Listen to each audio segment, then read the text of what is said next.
Okay, hello. This is Maryanne of Courageous Communication and the influential nonprofit podcast.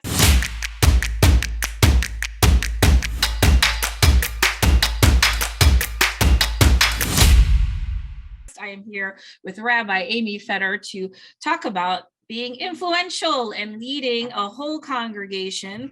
I've known of you, Amy, for a long time, like with your mom and around the community, but I've never actually had a conversation with you. So this is going to be so exciting.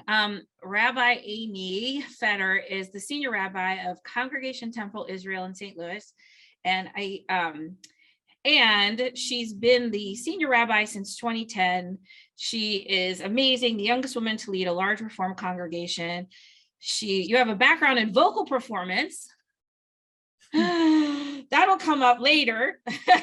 We're going to loop back around to that in a little bit. And you're currently serving as the current president of the St. Louis Rabbinic Association. Your passions include creating opportunities for flexible education, ritual innovation, and intergenerational worship. And you're a coffee snob who knows how to make the perfect cappuccino. Amy, I do not drink coffee. What? I know. This could be a break in the relationship. Okay. Now, I like to start this podcast with the question. I love this question. So tell me something that you're proud of that you don't often get to brag about. That I don't get to brag about. I get to brag about like the perfect cappuccino. I mean, it's true. I do make a really good cappuccino. You know what I will say? I also, and I'm just feeling it right now, I also in the past few years have become very good at kickboxing. I take a kickboxing class at the J, and it's like, I look forward to it all week. It's like girly kickboxing. It's, it's like half dance and half kickboxing. Yeah. Like feminine kickboxing. I like that. Yeah. You should like it's the masculine and feminine. You take all the masculine energy of the punching with a little feminine energy of movement. And I always say, whatever the stress is in this job or in my life or whatever, I at least have one day a week, if not more, where I get to imagine that I'm punching someone in the face, and it's very helpful. Because of course, and one thing I didn't mention in your intro is you and your husband, you work together, you work alongside him as rabbis at the Congregation Temple Israel. And so tell me, what I feel like is, and I mentioned this to you when we were just chatting, but there's a lot of, although you are united by a common value system of your faith, I'm sure there's a lot of opinions within that about the direction that things should go. Right. And one of the things that I work with people on is managing a lot of different opinions, right? And incorporating them into valuing their opinion without feeling beholden to them. Sure. Right. So I would just love to tap into what you do to sort of manage and make people feel a part of what's going on, but then also understanding that you are the leader. Sure. Well, so since we started with Michael, with my husband, it's probably worth saying in some ways having that model is a great beginning, because here we are, we're both rabbis. We have, very similar education, but we often have very different opinions. We approach things from different perspectives. And so we bring that to any program or any service, and people can see us. And clearly, we're not fighting. We're not angry at each other. We just see things in a different way. And I think having that as the leadership of an organization, we're obviously not all one big family, right? But it gives that family feel where you can disagree about stuff and you can have a different approach, but still know at the end of the day, you respect each other and you value everyone's opinion. So I just think that's very helpful. So you two are sort of models for that, where you can have differing opinions and it's okay. And it's not personal or, Correct. Yeah. And, right. And then, so how do you see yourself as a leader of the congregation? What is your philosophy, or do you have any sort of overall approaches to how you lead people?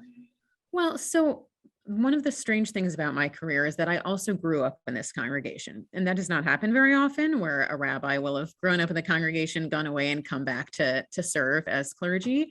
So, but because of that, it means that I'm both a member of the congregation and its leader. And so that helps a lot because I know I'm not just making decisions just because for me as a rabbi, I think this is the right thing to do. I think about my parents and my 94-year-old grandma who are in the congregation and the people who I've known forever. And it makes it much easier to try and imagine things from many perspectives and try to think, how am I going to move this initiative or this idea forward in a way that really brings people on board? And it's because I feel like I'm one of them. So I really understand how, particularly in a religious setting or in a nonprofit, the change is really scary. And it takes Yeah. a long time to be able to get people to see that the change that you're trying to put into place is something that is going to be meaningful for them. Yeah. It's like, we want to change, but we don't want to feel uncomfortable at all while doing it. And that just doesn't happen. And then Right. most people, like, they want change and they feel like they have every intention of doing that. And yet it starts to happen. And there's this point of where, you're leaving A to go to B, but you're not quite at B yet. And like, people get uncomfortable and they say, okay, we got to go back to A because we don't know where this is going. And Right. I feel like part of your job as a leader is just holding them in that space of like uncertainty and allowing them to move through that. Right. Well, and I think also because this is a religious institution, so much about religion is about tradition. So you always have these ideas that you're going back to, things that were 1,000, 2,000 years ago and trying to reinterpret them. And so there is this sense that there are some things that can and never should change. But I also have to remind people again and again that in all faiths, but especially in Reform Judaism, we have been in this ongoing process of change. I mean, that's what makes us Reform Jews is we Right. look at things and how should they change for the way that we live today. And so it's pushing people, but saying this is within the framework of what you are supposed to do just by being a Reform Jew. So it's like, this is the change that we're called to do, right? Because of who we are and their identity and our faith. And also, I like what you said about the idea of being really part of something. Not everyone, that is leading an institution, whether it be a religious nonprofit or whatever, has been a part of it, And I think that is so important, is like, even if you don't have that lived experience, to just embody or immerse yourself in like what it would be like. One of the things that I teach and coach people on is our pain comes from the gap between who people are and who we want them to be. And we often see people for who we want them to be, not like who they are. And if you can tap into like who they are, like understand, yeah, this may be scary for them. This is their home. This is like, and if you change things about that can be really upsetting. And that empathy to like meet them where they're at, instead of saying, no, get over it and come over here with me. Why can't you be like this? Right.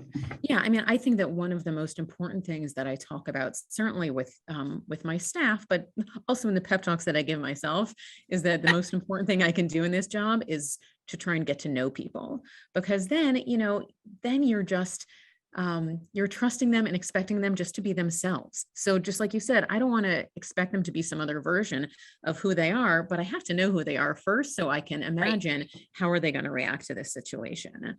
And I think that one thing that is really true and difficult in a synagogue setting is that so often when people come in our doors, they are not the best version of themselves, let's just say, and for really real reasons, right? They're here because someone died, or they're here for counseling, or even something like a wedding does not always bring out the best in people. There's a lot of trauma and drama. It often doesn't. It often does not. No.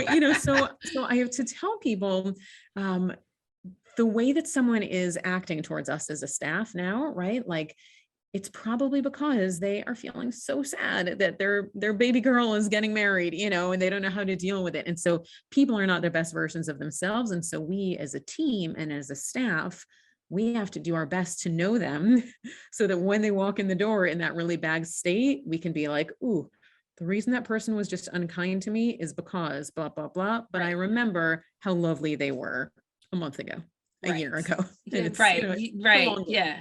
And so how do you, so what I'm hearing is like, they may not be the best version of yourself, but you like cultivate where you and your staff sort of needs to be.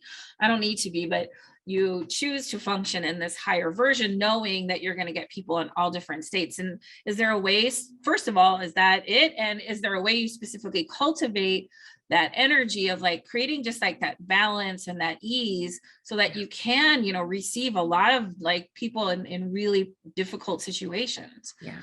And honestly, it's so hard. I feel like of the gifts that my parents gave me when I was growing up, the best thing that they ever sort of taught me how to have is to have a thick skin. And I have a really thick skin. And it's important because if people are going to come in and be unkind to you or, you know, be irrational or something, you have to be able to sort of just, you know, let it bounce off you and say, I'm not going to let that affect me right now, either because I know they're not being the best versions of themselves, or to just say, I need to have some sort of way of not giving difficult people the space in my head and in my heart and my life, because it's just not worth it. But I will say, like, I think about that every day, and I feel like I'm lucky to have always had a thick skin, but it's not always easy. It is a very difficult thing. And I have a teenager right now who's going through some stuff, and there's a counselor that we work with that very often says things back to me. I said, Lindsay, isn't it amazing that I pay you to say the same things to me about dealing with him that I say to that I coach people about dealing with others? But she was like, it's like, yeah, he's gonna throw a bomb, but it doesn't have to land on me. You know what I mean? Like he's awesome. Like, they're gonna throw something out, but I can choose to like absorb that and take it personally and let it affect me. Or I can just say, you know, this is just something he's like, today he just left a couple of minutes ago for school. He goes to school at noon, and it's like, like, why does he have to do that? Like, you know what? Sometimes people just need to gripe. And I think that is, you know, kind of part of it is, like you call it a thick skin, I sort of call it the emotional baggy, you know, like you can do what you need to do, and that always doesn't having to jump into me and then like change how I'm perceiving my day or whatever. And I think you said you grew up with that. A lot of what I do is teach people to just cultivate that, because I do feel like it takes practice. Yeah. Oh, for sure. I mean, I think another way of sort of looking at it is this idea that so I don't know if you've ever read Rachel Naomi Reagan, but she's like this amazing author, and she writes about this concept that she calls living on the edge of life. Okay. And it's like it always creates this image in my head of sort of like just standing on that precipice, right? And like, you know, you can go to one side and that's life, and the other side you just fall in, right? There's another Jewish teaching that talks about this idea. It says the whole world is a very narrow bridge, and there's nothing to fear except, you know, fear itself. But so what both of those say to me is that, you know, you can live your life just sort of like going on it as is, right? Except if you have experienced tragedy in your life, if you have known times where someone fell off the ledge, right? Or fell off the bridge, you know that in those moments of terrible loss, everything changes for you, right? And you go home and you hug your kids and you love them more and you're kinder, and everything sort of feels better because you've just realized just how short life is, right? So as clergy, and there's other jobs that are like this too. I'm sure that, you know, there's physicians who feel like this too, but like, because we see death and loss all the time, I feel like I'm always living in that space where I'm like, something terrible could happen at any time. So I can't let people who are difficult or mean get to me, because who knows what tomorrow's going to feel like. And so it's like you're always there living on the edge of life, recognizing that something awful could happen. You don't have to focus on that. You don't have to let it freak yourself out, but it just allows you to focus a little bit more on the things that matter. Sorry about the dogs, everyone. Life at home. Right. And so what I hear from that is like, because you're around these difficult situations and you're using that to your advantage, as far as like, okay, it's teaching me to value life and step into it more fully instead of like bringing you down, like, and keeping you in this thing. And that's because that's the next question for me is well, wait, let me start with this question so is this like your biggest challenge, or what is your biggest challenge in your leadership? Is it something like this, managing this, or is it something else? That's such a good question. What's my biggest challenge? Thanks. So, for me personally, the biggest challenges are not the relationship pieces. Like I realized, as I've been in this job for longer, like all of the relationship pieces and being there for people and in the really terrible times as well as the really good times. I mean, that's the best. It really is the most meaningful, because even in those awful times, I'm able to be there and be a presence and be a support for people. And it feels really good to be able to help someone when they are at a low place. And that's something that, even though it's difficult, I know I can do it well. The things that I'm not good at, probably the biggest challenges, honestly, have very little to do with the clergy piece. It's more that I'm running this institution, and it's a business. And I took the one required math class in college, and that was it, because Yeah. I am not I good hear at you. that kind of stuff. I skated out of that one, so I didn't Right. even. I mean, I never took a business class. I never did any of those things. And so that's the piece that I did not really understand when I became senior. That's what I didn't know how to do. I didn't really know how to supervise staff. I didn't know how to do the financial pieces. And so what I've spent a lot of time doing these past, 12, 13 years is just doing my best to build an amazing team around me. Right. And so the people who I work with, the educators and communications and business and maintenance, like I need to have people who I can trust so well to do their things so that I can do mine. Right. And that's just the best thing in the world, is when I have people who I supervise on paper, but I don't really supervise them because they're awesome and we're just Right. there to support And each they're other. doing what so I call that, your zone of genius, right? Like, so that the relationships are your zone of genius. And then when you're working in that, you're in flow, right? The work comes easy. You can, it's really productive. It feels good. You get great outcomes. And when you're not in flow, all of that, it's just it's just, and that is it. It's honoring that, and then putting people around you so that you can focus on your thing, and then they can bring in their zone of genius, right? Like what they're really good at, which is probably the budgets, the details, the numbers, the structure, that allows you to then be the focus on building the relationships. And because I just don't think that person exists, that can do all of those things. Right. That, oh yeah, I'm the big picture and the details. I'm the structure and the relation, that doesn't really exist. People have ways of working. If we can work within those, is what I hear you doing.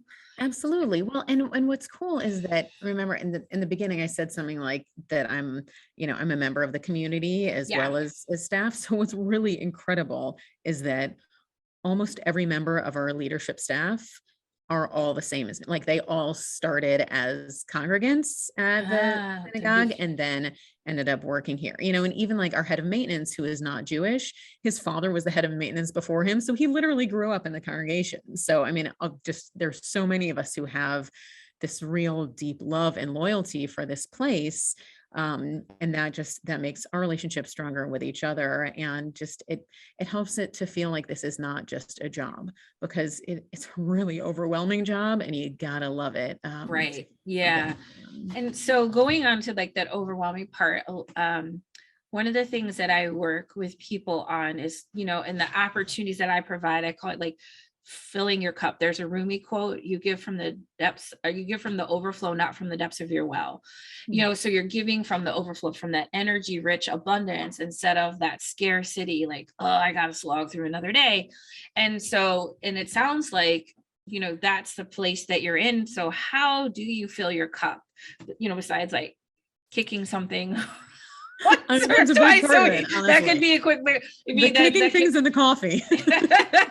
That's filling your cup. Or and how do you fill the cups of your team so that they feel energy rich, and they're and that the place that you come to is a place that feels the respite that it is when people need it the most.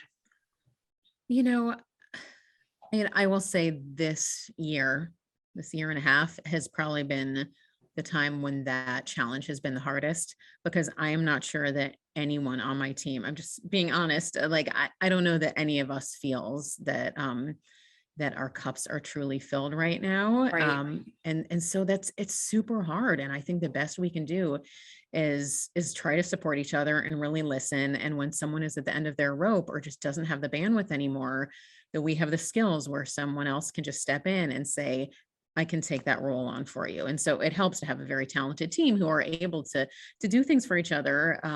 But right now we are, we are a small staff with a large congregation, and then the pandemic that, just like everyone else, we're Right. hoping to soon So see. how many people are on your staff? Well, so that's not quite as simple of an answer, because we, besides the congregation, we also have a school on site. We have a preschool on site. So our preschool is quite a large operation. We've got about 200 kids. On our staff, sort of on the main side, the business side of the building, there's 14 of us, I think that's right. So, but it's almost all of us. We have a few people who are maybe in more support roles, but pretty much everyone else is in some way some sort of leadership staff and is called upon to do things that they were probably not hired to do and are not in their job description. And we still we step in and help each other. Yeah. So what do you see going forward? Like what's the next big thing for the congregation? Well, I mean, there's a lot of pieces. I think in terms of the actual sort of staff side of it, we and this is, I guess, both the staff and the congregation. We just completed a strategic plan. And so now we're really figuring out how to put those pieces into place. And a lot of what we looked at in the strategic plan is how to better use the resources that we have. So how do we fundraise better? How do we take the very limited time of our staff and clergy and make sure that those relationships and those skills are being used in the right ways? And that is going to take some work, and it may take some reshuffling of the staff. I've been talking a lot to some of my colleagues recently and just asking the big questions like, what do you love doing here? And what do you see yourself doing in 5 years? And can I help you get the skills you need to get to that place? And sometimes that means being able to get a different title and a different salary. And sometimes it means saying, actually, I need to pull back and I need to make sure that I am able to work home, at least 3 days a week or work fewer hours. And so all of us really have to be on the same page, figuring out how we're going to do that. So that's the big thing for us, I think, as a business. As a congregation, what we look like going forward, it's super interesting. So the pandemic affected us like many houses of worship, in that our doors were closed for a long time, and then we reopened, and people are slow to come back. It's slow, not in the school, and the Sunday school is thriving, the kids are coming back, but a lot of people are not yet ready to come in. Now, what's interesting is a lot of them are still watching online, and they love it, and they like being able to watch Shabbat services from the comfort of their home. And so like that makes us think, well, okay, what do we do differently to make sure that we are engaging people virtually or in Right. a hybrid way, even though I don't understand what hybrid is. It just but we're figuring out, what is the hybrid connection. But just trying to look at how things have changed. Like over the last year, we've probably gotten more new members this past year, certainly than any time since I've been here. And so that raises these big questions like, what are we doing right? This is a time where we expected to be losing members and people not wanting to pay their dues. And actually the opposite has happened. And so we're trying to figure out, is it that people, are looking for faith in a scary time? Right. Or is it that actually what we're offering virtually is reaching people from different areas of the country, or people who didn't feel like they could get here on a Friday night, but they can watch on a Friday night and they feel like they're part of things? It goes back to that question of change and thinking this is not a change that we would have chosen for ourselves. Right. But now that it's here, maybe there are some things that we can do to make ourselves better. Right. And it's probably a combination of a lot of those things, different things for different people, the connection, the convenience. And Yeah, I don't really know what hybrid means either. I mean, honestly, and also what I do know is that, for so many of us, we found that virtual is a different pathway, and we did it out of necessity. But then there's some things where like board meetings or things like that, like I was coaching this group in Chicago, and they would come to this training at 5 o'clock, and some of them had been in a car for an hour and a half, or an hour to get to this training. Like, okay, they're coming into a board meeting at like 6 o'clock, having like driven for an hour, they're just exhausted by the time they even get there. And like, hey, maybe we could Zoom some stuff, and then, and you can still get the work done. But like, we can explore two different avenues for providing things, where before we kind of thought, oh, it's either this one or we can't do that, we can do this. Well, because we have to. Now it's actually like, wait, maybe there's some things that are better served in this way. Right. Absolutely. Yeah. I mean, so our executive director lives about an hour and a half from here, and she had been coming in every single day. And now that she can work virtually most of the time, she's able to accomplish so much more and doesn't have to sit in her car for an hour. That's 3 hours a day. Like, yeah, it's right. So those things have been really good. I just think the challenging piece, though, again, is in a religious setting, a lot of what happens is looking in each other's eyes. And, I can kind of look in your eyes now, but if there were 4 of us on the screen, I couldn't. And those are the challenges that we just haven't been able to figure out. And I think, when it comes to worship, which is a big part of who we are, is our Shabbat worship on Friday evenings and Saturday mornings, is so much of what we do. And I think when people are watching from home, it's not that it isn't meaningful, but it's definitely a performance, right? I mean, they're watching Rabbi Michael and I on the bima. It's like a stage, we're playing music, we're singing music, we're talking. Right. And I think it's different than if you're actually in a space with people, and reacting to what they're doing. And like feeling of, instead of like, just what I'm hearing is, instead of like being passively just watching, like you're in it, you're a participant in it. Right. And absolutely. And also, part of what's so nice about the two of us leading services together is, obviously we know each other incredibly well. And so we're able to sort of riff and change things on the spot. So if people are in the congregation, let's say, and it's a service, and I can look out there and see, like, oh my gosh, there's 30 kids in the room who I didn't expect. I thought it was going to be an adult crowd, or I can see, oh my gosh, there's a family who's in mourning. I didn't know they're going to be there. Like, we can sort of work together and change things on the spot, change music, change whatever the talk was going to be about. And now I have no idea who's watching. And like, so often I'll go home after a Friday night service, and I'll go to Facebook and I'll look and see who is watching, and I'll be like, oh shoot, no, like, I can't believe they were watching, yeah, I just gave like a really, left-wing sermon, and all the Republicans were watching that night, like whatever it is. It's just, usually I can change things in a moment if I see people there, and not so much if they're watching from a screen. Right. Yeah. All right. I got a couple more questions. So you started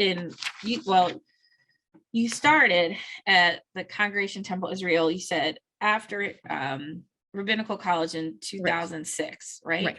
And then you became senior rabbi in 2010, the youngest woman to lead the congregation. And so what was that like, being a young woman and being put in leadership?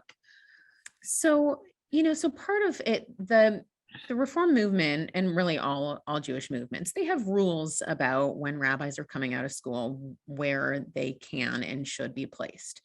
And so typically, if you have someone who is going to serve in a very large congregation, they want you to have a lot more experience under your belt. But what happened is, I had already been here at Temple Israel, and my husband Michael had been in another congregation and then came here. And the senior rabbi at that time was the rabbi who I grew up with, and he already knew when he was going to retire. And the time when he was going to retire, I had not been out of school long enough to become senior. So we dealt with the Union for Reform Judaism, and tried to sort of figure things out with them. And they asked us to go through a placement process, and had the congregation, there was a search committee, and they met with a lot of different rabbis, but they allowed me to be in the running too. And, I felt really honored and lucky that they felt that I was the best fit. had it been any congregation anywhere else, I probably wouldn't have been. I wouldn't have wanted the job for the first thing. Like at that point, I had a 2-year-old, and I knew I wanted to have more kids at some point. So like I was tired. I'm busy and tired. Yeah. But I didn't want to leave this opportunity. I loved being here. And I think what helped was that, I knew this community. I was part of the community, and I felt like the challenges that I might face if I was a senior rabbi somewhere else were not as overwhelming because this was a community who I knew so well. And it wasn't quite as difficult. So I think that the gender question is a little bit more challenging. So Temple Israel had one female rabbi before me. They'd also had a female cantor before me. Ironically, all of us were named Amy, which is kind of funny. Okay. So it wasn't that they had an issue with female clergy or clergy in leadership, but I think there was that still for so many people, they have this idea of a senior rabbi. First of all, senior feels like it's old, right? I mean, senior, but also for most of Jewish history, rabbis were men. And so even though we had sort of been a little bit daring and had some female clergy before, it was different to imagine a woman running everything. And I know that was hard for people. But I think the fact that Michael and I do this job together, first of all, it does mean that if people aren't comfortable with me as a woman, that they have him, and vice versa. Sometimes people feel more comfortable with one gender over the other. And I think because we are sort of able to be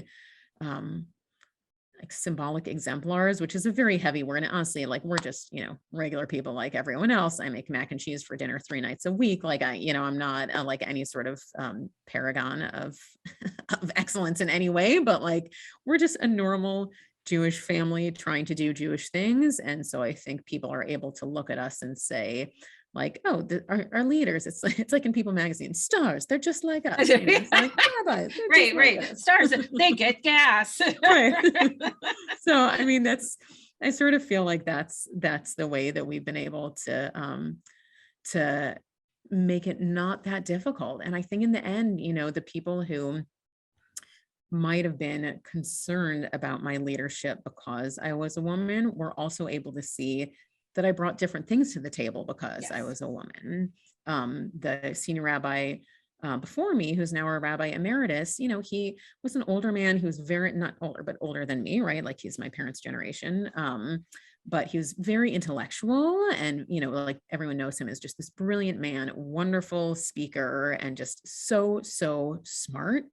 And I'm not saying that I'm not smart, like I'm a smart cookie, but that's not usually what I'm bringing to the table. For me, it's more about warmth and relationships. Right. And so I think, fortunately he's still here and he's still able to lead classes and be a support for people. And so I'm just providing a different kind of model that happens to be pretty feminine.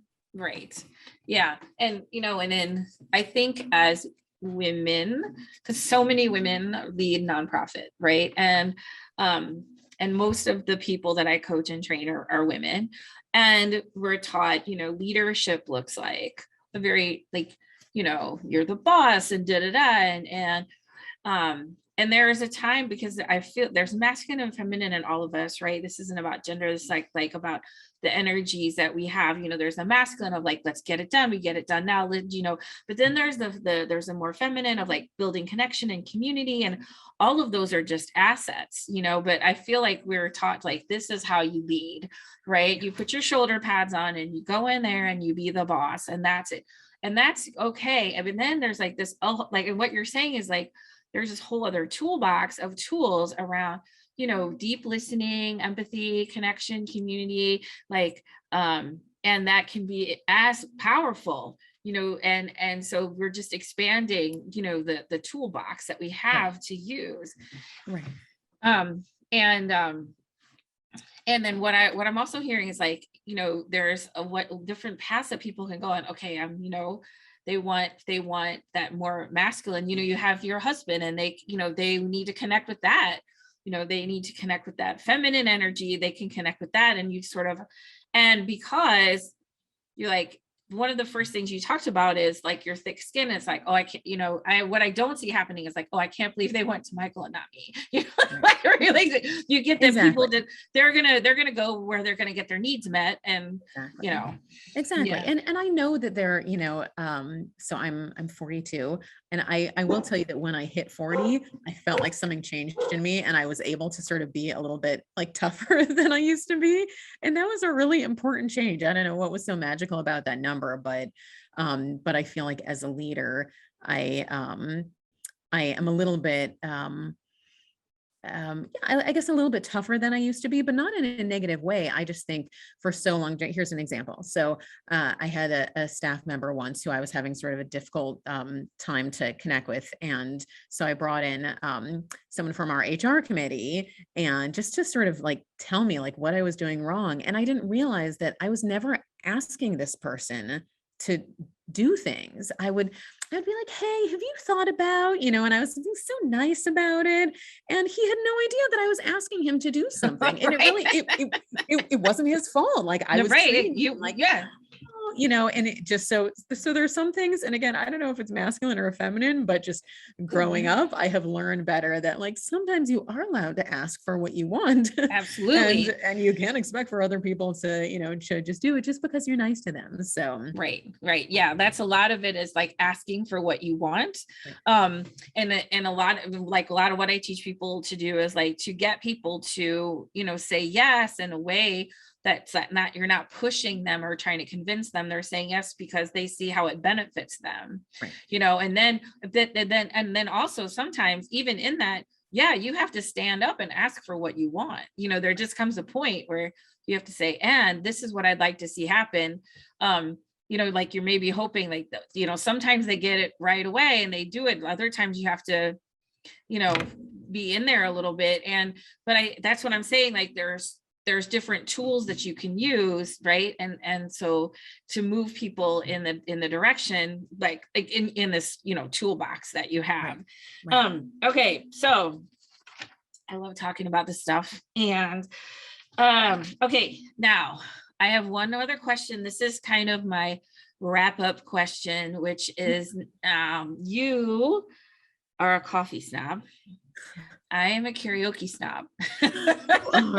Yes. Where do you sing karaoke? I love it so much. Well, so those Southtown Pub, RIP, that closed a while back pre-pandemic, but pandemic was devastating because I couldn't sing, but stands, there's these little places that I go to. And for me, it's like, it is the full integration experience of just full creative self-expression. So, no apologies for me for loving the art form. And I meet people that are like, oh, I don't sing. I'm like, even better. More time for me. So if we were to go to karaoke together, what would be your go-to song? Oh my gosh. I'd probably either some sort of Whitney or Madonna. Whitney, not Britney. I can't do Britney, but I love Whitney Houston. Oh my God. And you have a background in vocal performance, so you could sing Whitney, couldn't you? I mean, I can't quite do Whitney, but like I can pretend, and at least in the shower, I can pull off Whitney. Like regular acoustics, I can't at all. She's so good. So right, you could get through a karaoke number though with Whitney, Oh, for sure. Yeah, for sure. But I really also old school Madonna, like 80s Madonna. Oh yeah, I know for sure. That's harder to sing than it looks like. Like you think it'll be easy to sing, but actually it's a little bit harder than you think going into it. Oh, for sure. And I should say, like, I also do like Alicia Keys. I'm like trying to listen to some people who are still, actively making music, but that's because of my daughter. Right. Awesome. Thank you, Amy. Is there anything else you'd want to share with anybody? So fun. Thanks for letting me talk with you today. I know this has been awesome. And I thank you for, this is like all new for me. Well, not all new, but like I'm doing this. I started this LinkedIn Live and we'll be going live to record this. So I love people who are just in for the experiment and up for the fun of it, which I knew you would be. And I'm really excited to connect because I know we know a lot of the same people, but we've never Right. actually met. So this is awesome. All Mhm. right, everyone. Thank you, Amy, for sharing your time with us today, and to, help and guide and give inspiration to all those nonprofit leaders that are out there just trying to make it happen just like you are. If you want to learn more about growing your influence, you can go to theinfluentialnonprofit.com and download my guide to upleveling your influence. I have all kinds of really cool tools and tricks in there, and an ebook and all kinds of things. They talk a lot about some of the principles that I brought up in our conversation today. You can learn more about it. And you can always find me on LinkedIn or Facebook. And Amy, thank you so much. Oh, thank you. It was my pleasure.